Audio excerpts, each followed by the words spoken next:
So you're one of the few people on FinTwit who's been bullish for the past year.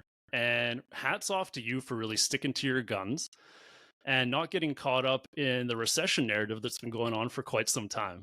So, first question for you, Bob, is what do you think a lot of macro thinkers got wrong about this cycle? And why were they too early forecasting a potential recession?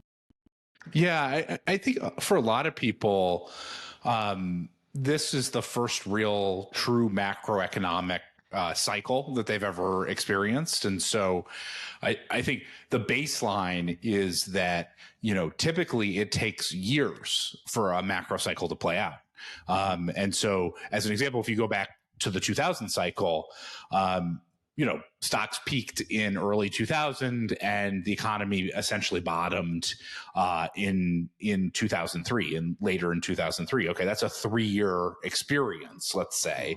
Mm-hmm. And that reflects the fact, even the economic deterioration took, 12 to 18 months to really start to emerge in that circumstance, once stocks peaked. And so, even at that, even if you had sort of a normal macro experience, would have expected it to take 18 months from when things really started to tighten last year.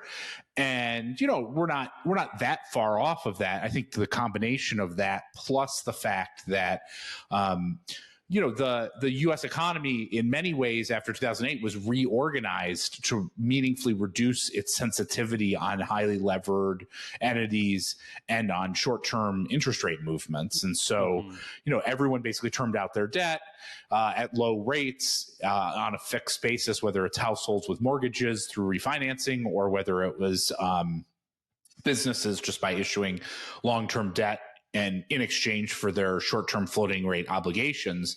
And so we sort of had this, typical macro cycle that takes a long time combined with a bit more of a secular dynamic, which has reduced the economy's sensitivity to interest rates.